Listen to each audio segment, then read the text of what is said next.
The largest print that I've created is a print that is 9 metres wide by 500 metres long.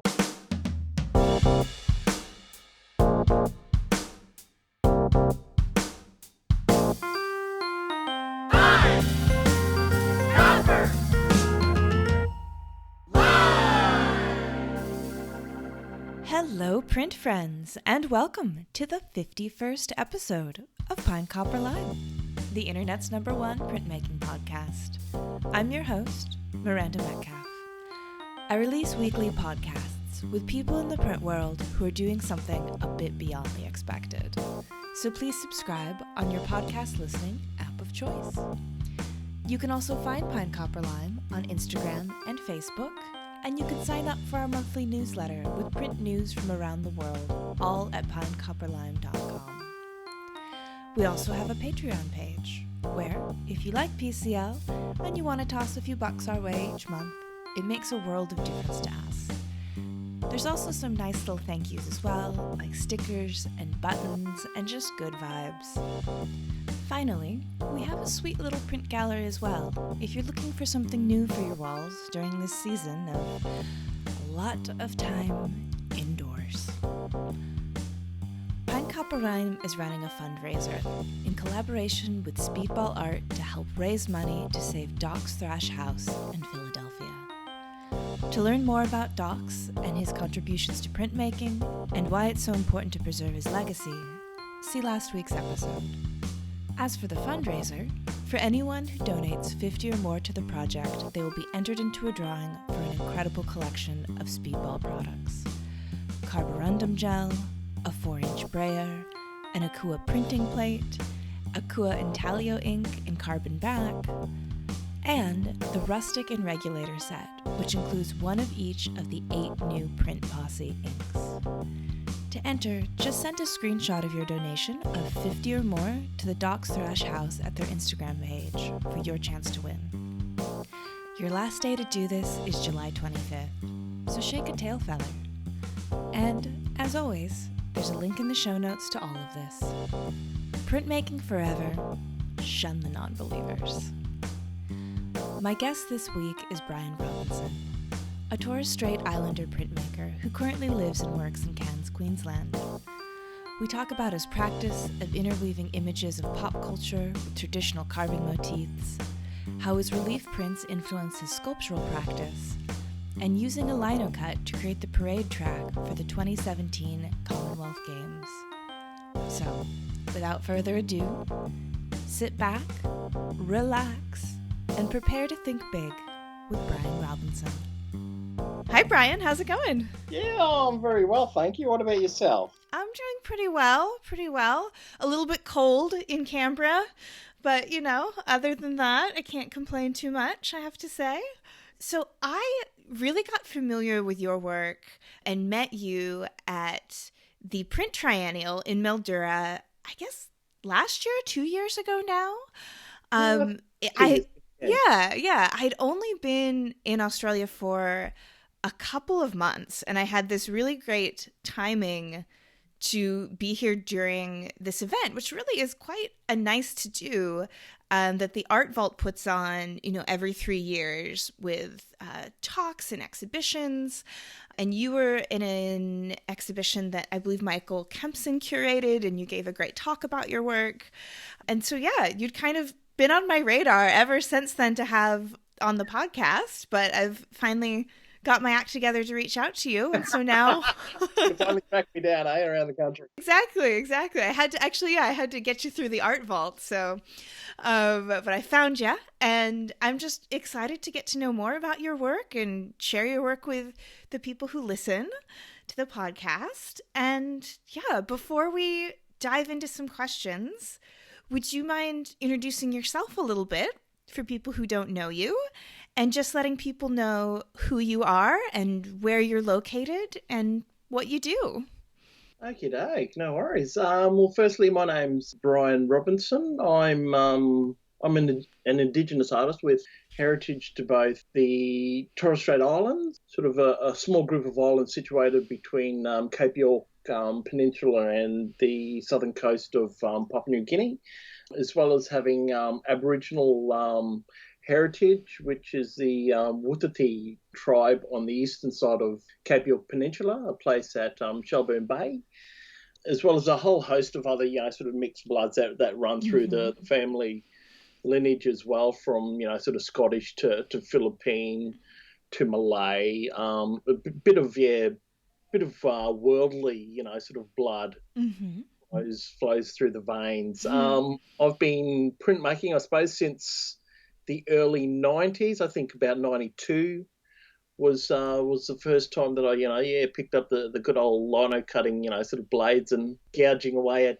various surfaces to make prints, and it's continued on.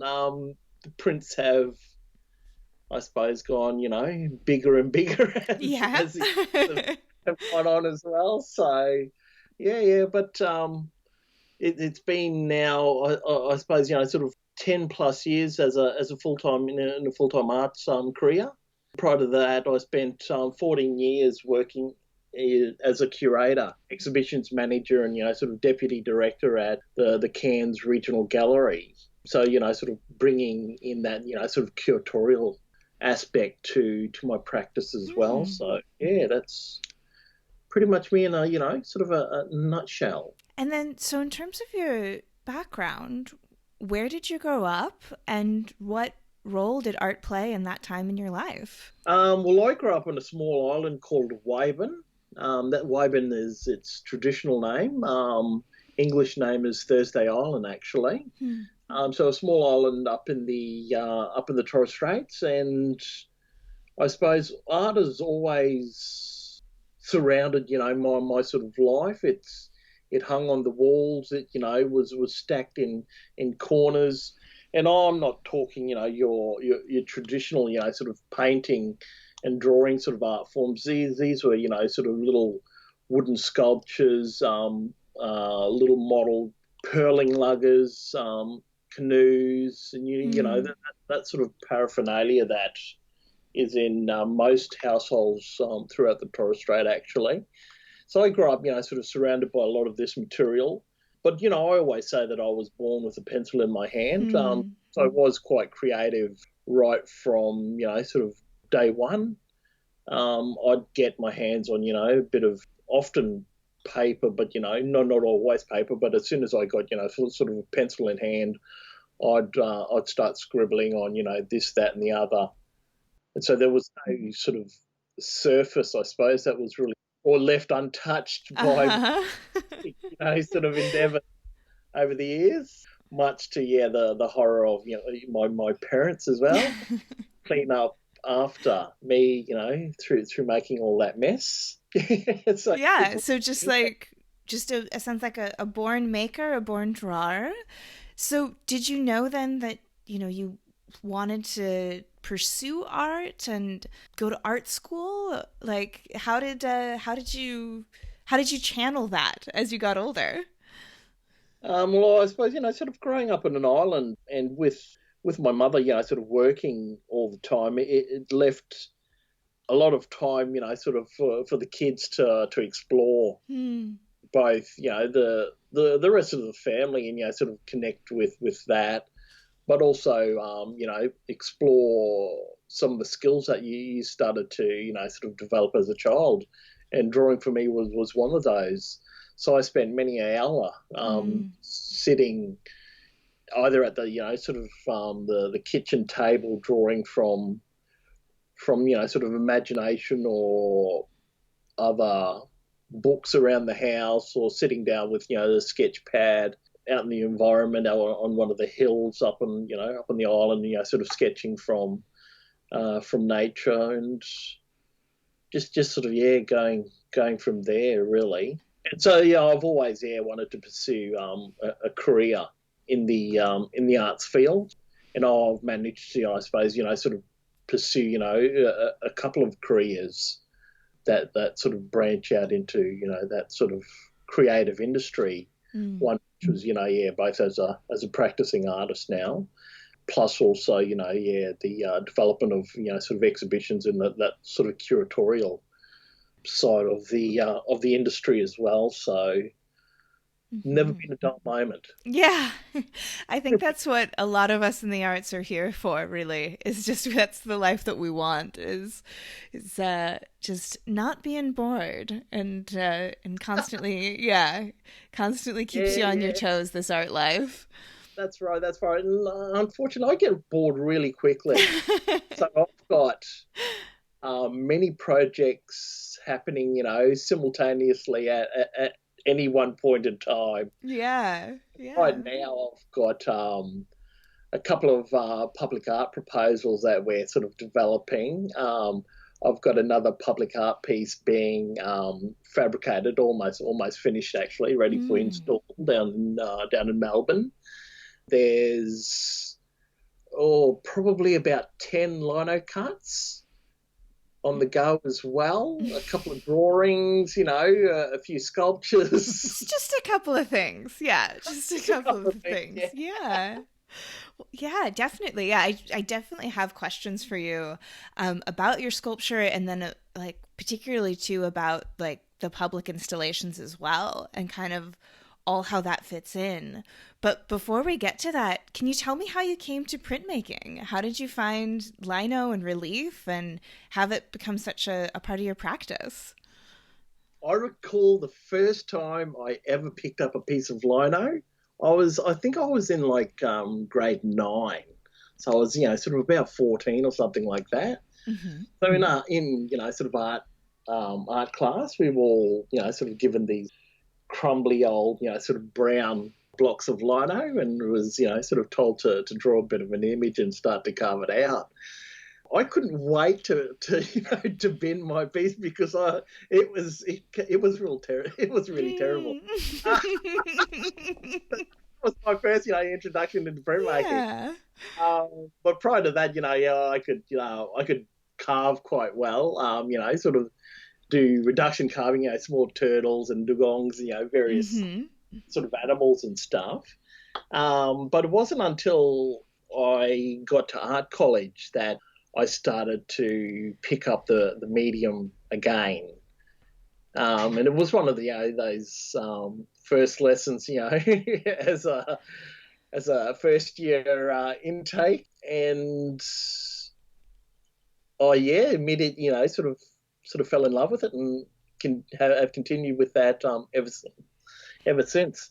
So Yeah. it's a natural progression, I suppose, from carving.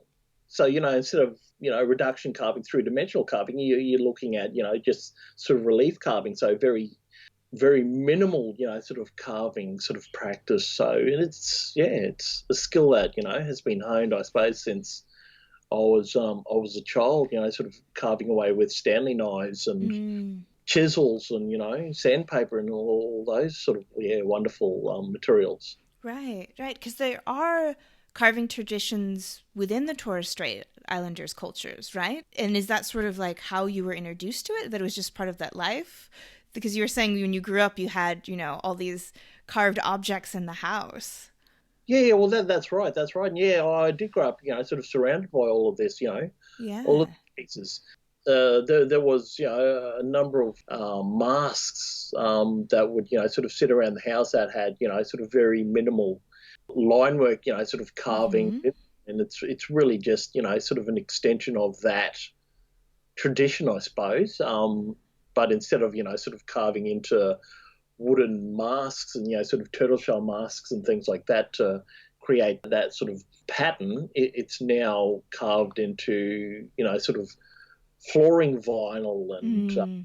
sort of silk cut lino and sort of run through a press with ink. So I mean, it's been there, yeah, my family, yeah, for a long time.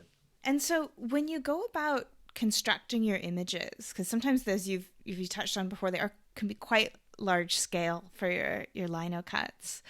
Do you draw everything out first and carve away what you don't want to print, or are you actually sort of using that chisel, gouge, carving knife, whatever you're using as the drawing tool? Well, I will draw the main, sort of figures. So I'll roughly compose the block first, Mm-hmm. drawing, sort of the main, I do a lot of, sort of, human, sort of figurative work, or have done, sort of over the last probably 10, 15 years or so. So it's sort of drawing out a number of those main elements first. And then after that, it's then a very linear based, I suppose, sort of approach to the linocut, really. So it's carved all the line work. And once all of that is done, it's then incorporating traditional patterning to the print. So the pattern up in the Torres Straits that we carve is a pattern called minar. So minar in Torres Strait language means design or pattern, so one pattern. Mineral, which is a pluralized version of that, so it's sort of a string of patterns. But then once you start to compose all of those strings of patterns together, this sort of swirling optical sort of effect across the block, and it's then a term called kaidaral. And kaidaral actually means the spirit that creates the ripples on the surface of the water. So it talks about an ancient sort of carving practice, I suppose, that has always been grounded by a culture that is surrounded by sea, and sort of its interaction with the sea. And then in terms of your your imagery, you'll have this, like the traditional patterning, and then you'll often mix it with like Western or colonial images, and then also pop culture. Like you might see a little Atari aliens, or a Darth Vader mask, or a turtle, like a ninja turtle or something appear in your work. I'd love, which is just, it's just, and they're all mixed together in like the really sort of most beautiful, almost natural ways. Like you're taking all of these images that I think are often associated as being in very different parts of our brain, and the way you compose them, they really tell a narrative and speak to one another. And so I guess I just love to hear sort of from you your process when you're choosing your images and how the images interact, and whether it's again like pop culture or the ceiling of the Sistine Chapel, like kind of, or a flying machine by Da Vinci, and all kind of coming together. How does that work for you? And when you're creating that story and that narrative and deciding to create an image? I suppose the prints are essentially, a universe where symbols, traditional symbols and, sort of Western iconography and art history all sort of mingle together on the one, on the one sort of plane. And I suppose as a child, just like any child growing up, sort of anywhere really, I was still heavily influenced by television, sort of cartoons on, sort of Saturday mornings, and that sort of idea of sort of childhood, and it's something that I've continued to drag through my practice, and my thoughts, I suppose, of that connection with the world of comics, of cartoons, and in that sort of genre.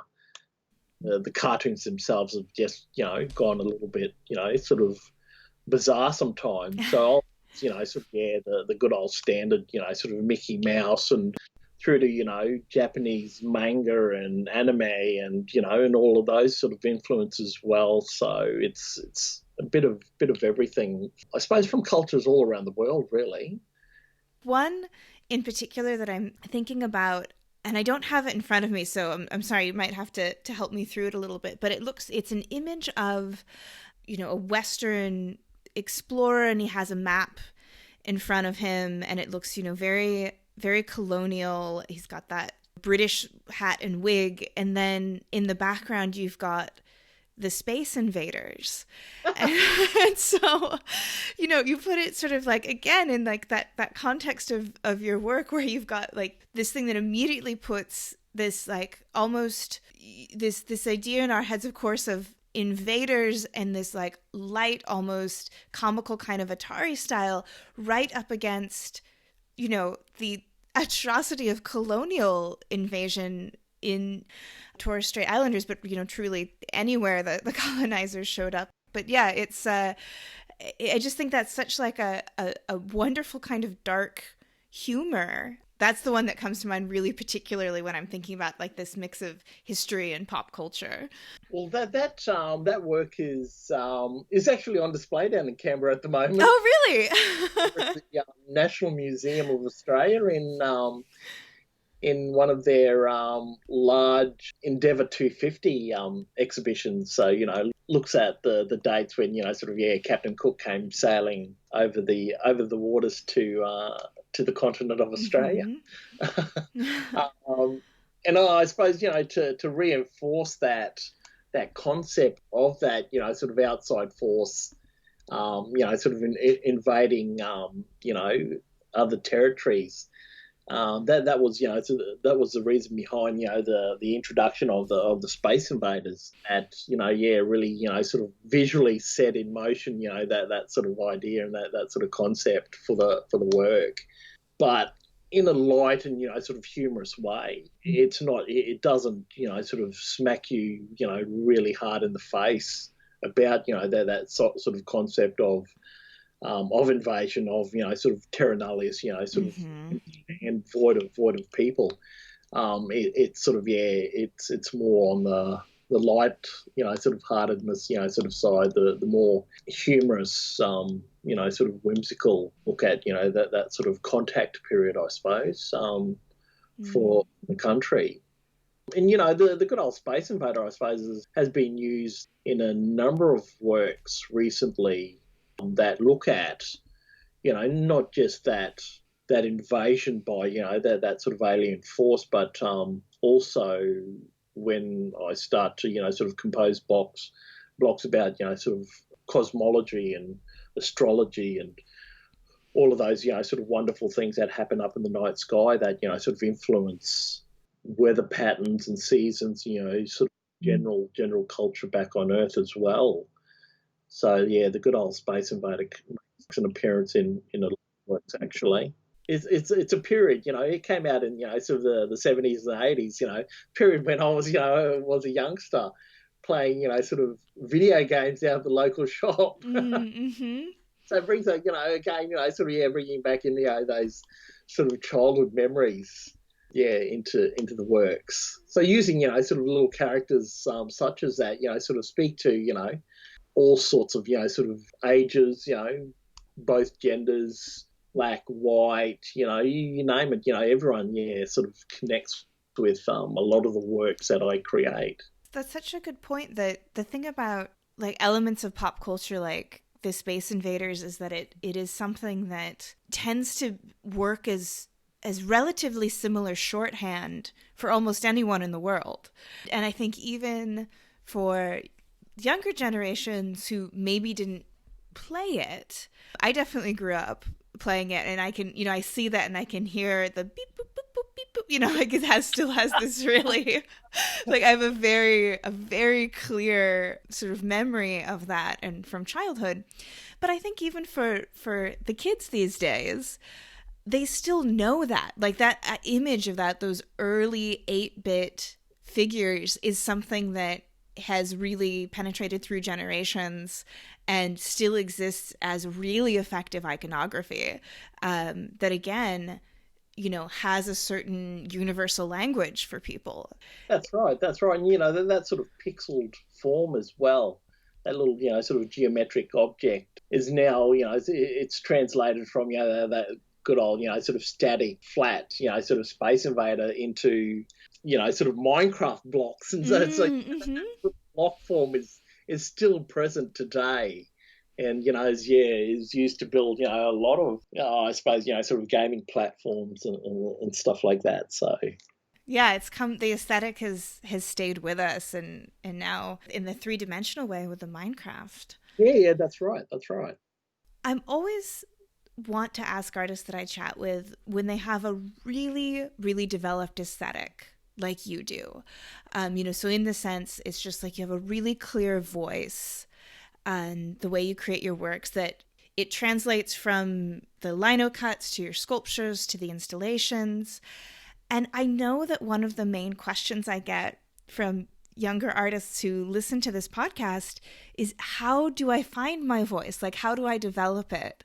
And so I don't know if you have any words of wisdom for people who are just starting out in this world and they want to find a voice that's theirs that they can use to tell their stories and that feels really sort of true to them, but also really distinctive as well. How did you come to sort of find your aesthetic, and maybe other people can take some story from that would help them? Well, sort of first and foremost, I think you need to have a weird and wonderful imagination that you can draw upon. And, not only that, but, I draw heavily upon, my sort of Indigenous culture as well, that sort of heritage that has a whole mass of, ancestral tales that can be, sort of interwoven into, the contemporary works that I create. And so, I think I'm in, a bit of a unique sort of situation where there's a number of, sort of different universes, I suppose, that I can sort of play with in terms of, composing works. There's bit of a motto that I follow, sort of with my practice and, within my studio spaces. And, I suppose, sort of irony would have it, it actually comes from a Walt Disney cartoon. And the cartoon is actually called Meet the Robinsons. And so, it goes around here, we don't look backwards for too long.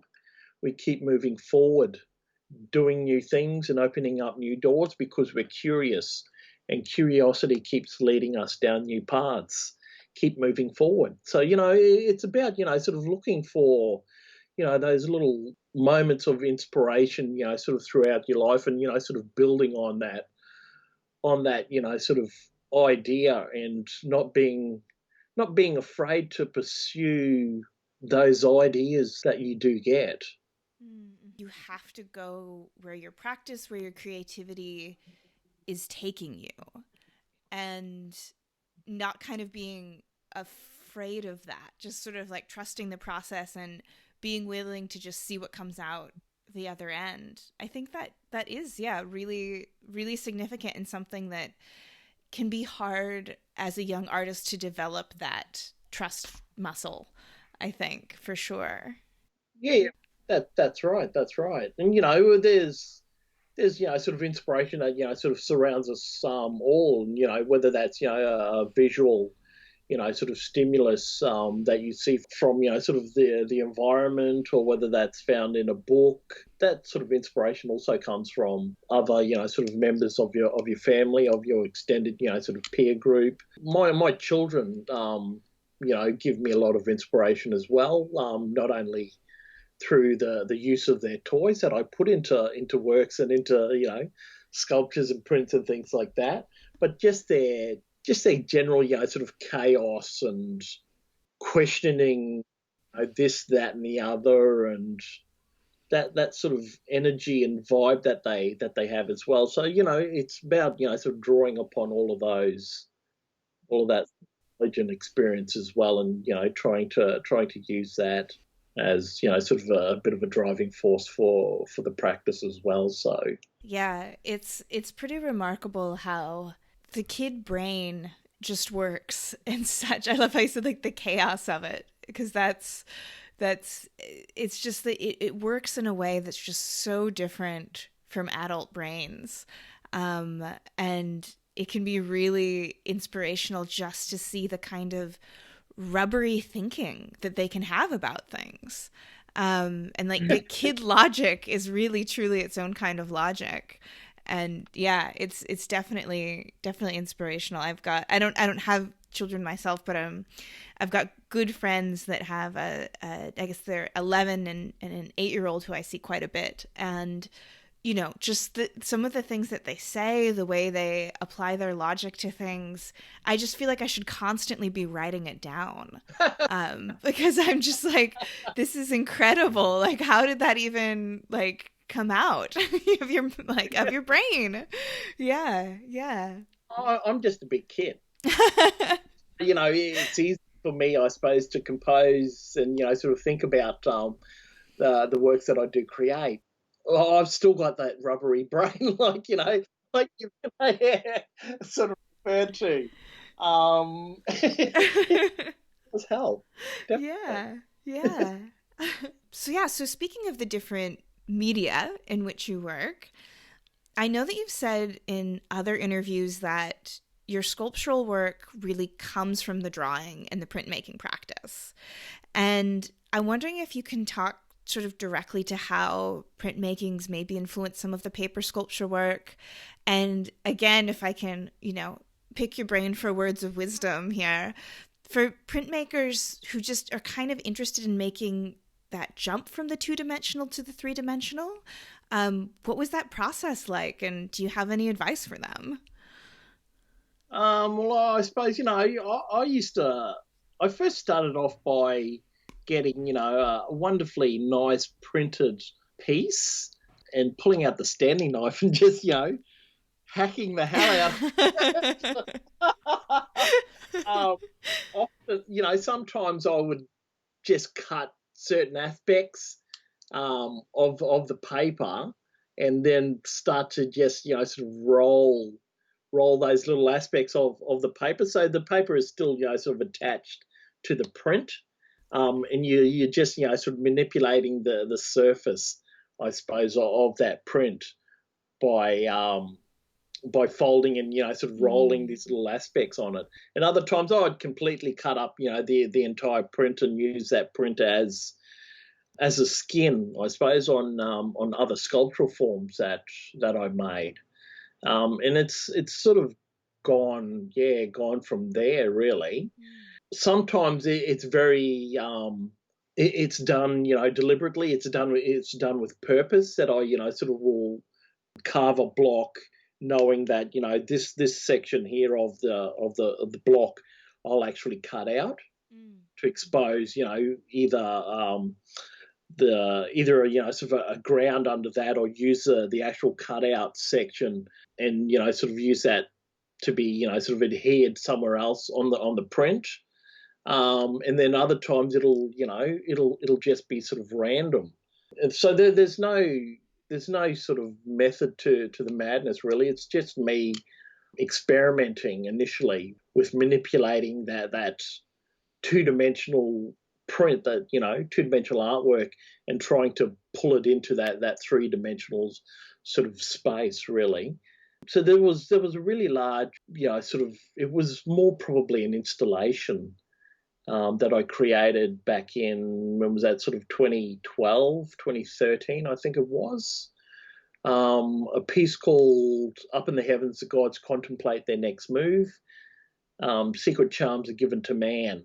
So this piece here was actually a combination of both linocut plus a sort of sculptured frieze that, sort of sat in connection with the linocut print. So the linocut itself, the entire work actually is about, sort of 4 meters by about 4 meters. And the sculptural section had, sort of a depth of about 40 to 50 sort of centimeters. But it was basically cut up into, sort of 6 sections. So 4 sections were 4 large linocut prints. And then the other 2 sections was that sculptured sort of frieze. So it was looking at, I suppose, the combination really of that sort of idea of, sort of pulling the print into that sort of sculptural realm. And this the image that I chose to compose on that into that piece was the creation of Adam from the Sistine Chapel fresco. So it's the part where you've got the joining, or the almost joining of the 2 fingers in that creation of Adam sort of scenario. So most of the block itself, most of the work was these 4 large linocut prints that had these naked sort of male figures in the work. and then having that sort of sculptured section as well that also had a number of other figures placed into that work as well, just to build that whole sort of narrative. And so I've worked on a number of other pieces recently that connect with that, sort of 2 and 3 dimensional crossover, I suppose. When you're talking about, moving even larger, because the public installations I've seen from you, they're these freestanding sculptures, again, quite large scale, and they do have, that very, they're full of like movement in their composition. They have that kind of swirling patterning effect as well. And I'm just sort of curious, when you're doing that, you have to work with like engineers and town planners and people who I think oftentimes people don't think of as professions that are typically thought to be part of the arts. And I'm wondering, in terms of when you're working with them, do you find that you sort of learn things, or does it influence your art practice at all? Kind of seeing that other side of things, because printmaking, I feel like, is such a process-based medium and has a lot of logistics in it that some people get really, really, really into. And in a way, you get a bit of engineering and chemistry and organization and all of that within printmaking as well. And I'm wondering if you find all of that as part of the creative process, or is it just kind of more just logistics for you? Probably a bit of both, I would say. Yeah. When when I first started out, sort of in the public art realm, and the public art sculpture, I suppose, is really just an extension of my sculptural practice. In that, sort of desire to get to go bigger, really, and having a public space for everyone to sort of view and sort of comment upon. So it's sort of gone down that path, really. But I suppose when I first started out in that realm, sort of dealing with architects and engineers, and like you say, sort of all of those different authority, town planning, sort of authority that you need to interact with. There's a general sort of vocab, there's a general lingo that sort of all of those other trades sort of speak, and so I've managed to sort of teach myself, I suppose, a lot of the jargon that's been used, and it really helps with the public art practice that I've built since sort of the late 90s, really. I've been sort of doing public art sculpture. And so, like you say, there is a lot of process involved in, the development of each and every, sort of individual print. But again, that's very similar to, the processes that you need to go through as well when you're looking at placing, a sculptural form in a specific, sort of area. So there is, sort of a lot of engineering aspects, sort of looking at weight loading and how structures will stand up, and, all of those, sort of internal mechanisms that, are required for large sculptural works. There's, sort of public safety and, that sort of, sort of aspect that you need to consider. There's, the general environment that the works are placed in, whether the works themselves will heat up too much that the public can't actually interact with the sculpture. So it's looking at not only design but sort of materiality, structure, a whole host of other bits and pieces. Often public art sculptures in particular are seen as sort of wayfinding objects. So, you need to, sort of factor in those aspects as well. I was going to say, it wouldn't occur to me, but of course, in Australia, you can't make something that would get too hot. Like, you're gonna like roast someone who touches it. That's so, because when I worked in the public arts a little bit, I was in, Washington State, where it doesn't really get much above 20 at any point, throughout the year. So it's not something you worry about too much. But does that just, now this is just sort of now my own sort of curiosity. I know that a lot of the public work I've seen from you is very reflective. It has a shine to it. Does that actually help it from absorbing too much heat in like the height of a Queensland summer? No, the dispersal of heat, I suppose, really comes down to the metal, the type of metal that you use, and whether that's an aluminium alloy or a stainless steel or something like that. And it's these sort of metals, that type of material that you need to create within to for it to sort of withstand the environment really that the work is placed in, because these sculptural forms need to sit out in the open for 25, 30 years plus. And they're it's a stipulation of the proposal that of the project that you enter into is having that sort of time frame for the sculpture to actually be there. But sort of the shine really, I suppose, really comes down to the paint, the external paint surface that you use on the sculpture.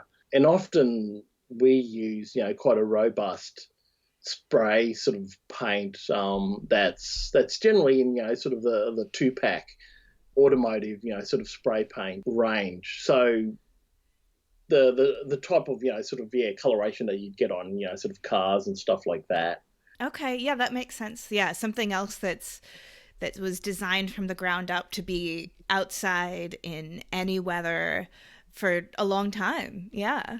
Yeah, basically, yes. Yeah. So speaking of sort of scale and logistics, to kind of to circle back to printmaking a little bit, you're known for doing quite large scale prints. So you mentioned in passing, I think, one that was 4 meters by 4 meters.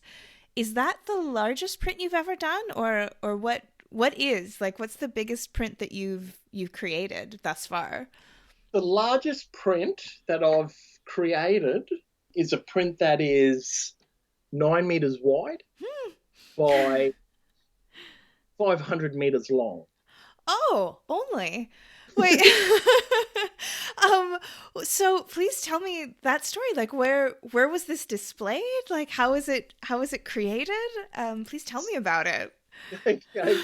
Well, I had the very fortunate, sort of scenario happen where I was invited by a company called Jack Morton Worldwide to create the athletes parade track at the last Commonwealth Games, which was at the Gold Coast.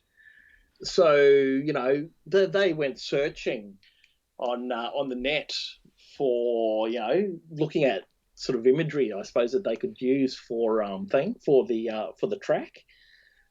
Came across my work, and just that stark sort of black and white sort of imagery, plus the characters and sort of motifs that I use within the work.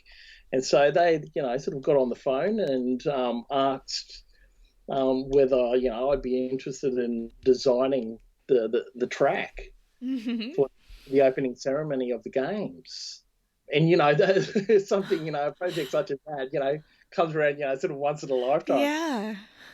So I was more than happy to produce a work that could be used for that sort of purpose.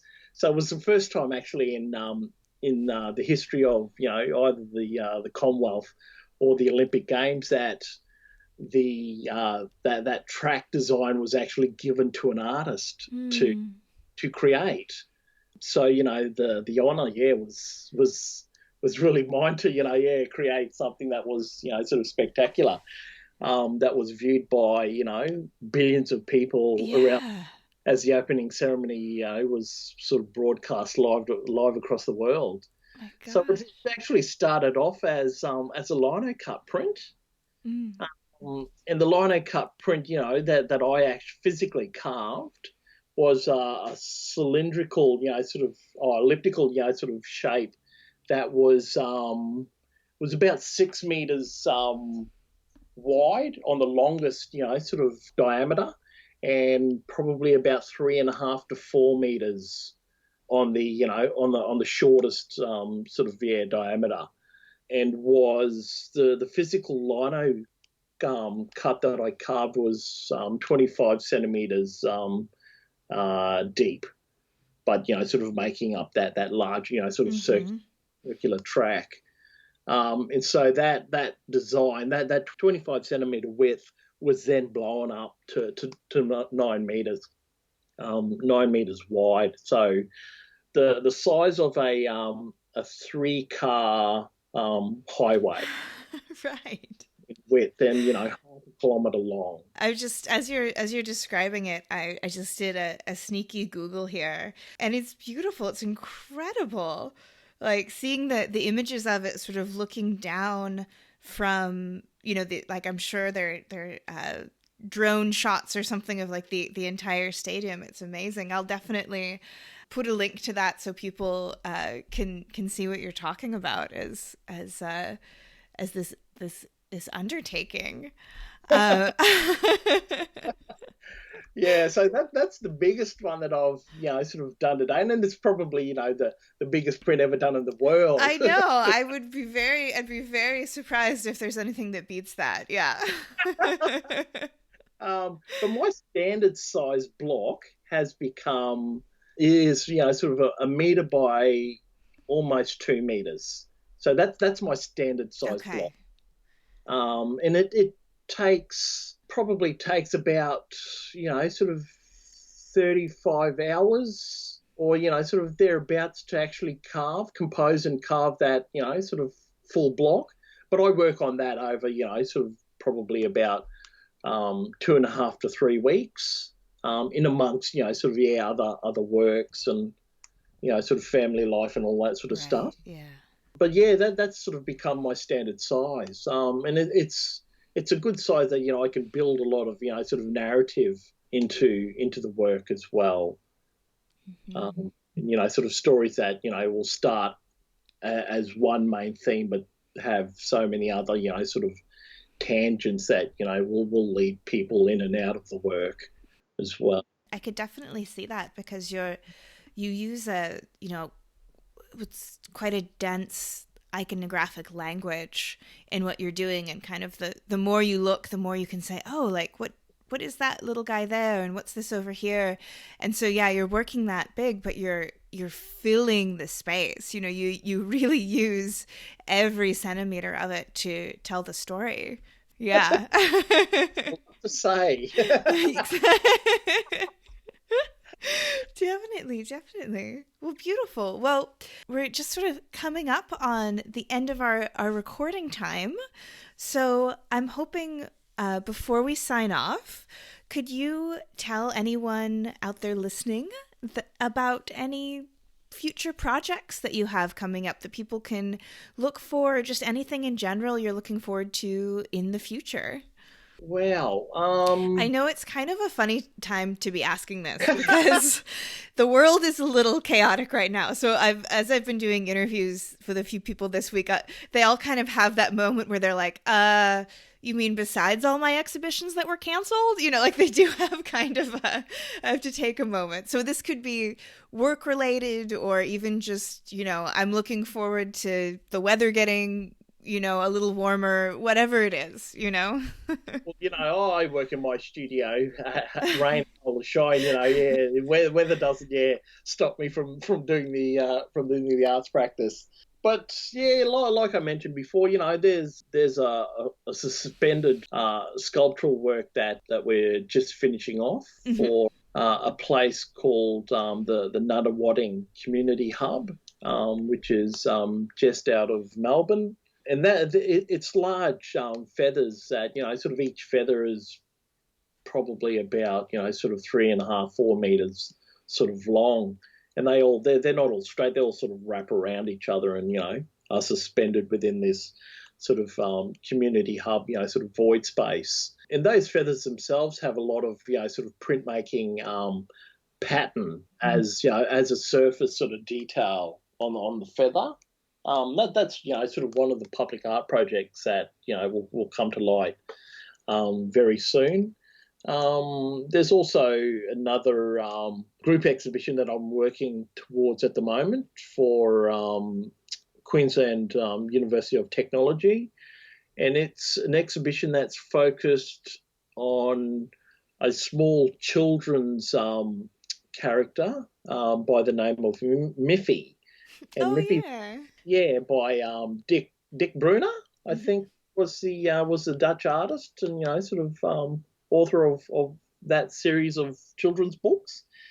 So the institution is pulling together an exhibition of works based on Miffy, and it has invited I think 6 Australian artists to respond to the rabbit. And so I'm creating 2 works, one which is a sculptural based sort of installation showing Miffy in a bit of a garden sort of scene. And then the other is a large linocut print that also has Miffy sort of centre stage, being surrounded by a whole host of other rabbits from across, that sort of cartoon, movie, sort of genre as well. Solo exhibitions, that are pushing out into, I think out into 24, so 2024. So a number of other projects, sort of slotted in between that time as well. There's a major publication that I'm developing with my agent over in Perth, Mossenson Galleries at the moment. So a publication that'll look at all the aspects of my arts practice, sort of to date. So it'll pick up, sort of on printmaking and public sculpture and sort of design, maybe a bit of, sort of curatorial, sort of practice as well. And I suppose at the moment I've got a couple of exhibitions that are over in the States. One which is at the Australian Embassy in Washington, DC, and the others over in Charlottesville at a place called Klugeroo, which is a large Aboriginal art gallery that's connected to the University of Virginia. Oh, beautiful! Yeah, I believe I've heard of that of the gallery before. I've never had a chance to visit because I'm very much a West Coaster. I haven't spent much time on the East Coast, but yeah, that sounds really, really good. Is there a place where people can find you online if they want to know more about your work, or perhaps purchase a linocut from a gallery? Where can they follow you, know more about you, see your images? Okay, there are a couple of sites. The main ones being Mossenson Galleries, MOSSENSON Galleries, and they're based over in Perth. A little bit closer to home, you've got Onespace Gallery in Brisbane, as well as Creative Move, who are my public art agents. Across those sort of, Beautiful.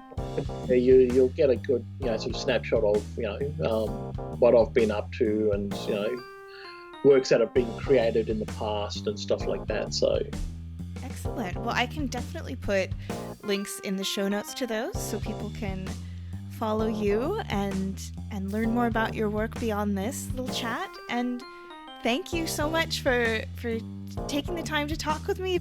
It's really been a pleasure. So thank you again, and I'll let you know when we're going to be releasing the podcast. Sounds good, and thank you for extending the invitation to sort of come onto your podcast today and have a bit of a rant and rave about what I get up to on a daily basis. It's been really fun. Thank you so much, Brian. I will be in touch. No worries. Thank you very much. Bye now. Well, that's our show for this week. Join me again next week when my guest will be Cairns. Karen worked for 15 years as an associate professor in the College of Arts and Creative Enterprises at Zayed University in the United Arab Emirates, where she was responsible for the establishment and development of the first printmaking studio and printmaking discipline in the nation's capital of Abu Dhabi. She's also an accomplished printmaker whose practice explores the unpredictability and fragility of life from both a universal and personal perspective. This is emphasized through her examination of the concept of physical and environmental decay brought about by the passage of time. You won't want to miss it. This episode, like all episodes, was written and produced by me, Miranda Metcalf, with editing help from Timothy Pauschak and music by Joshua Weber. I'll see you next week.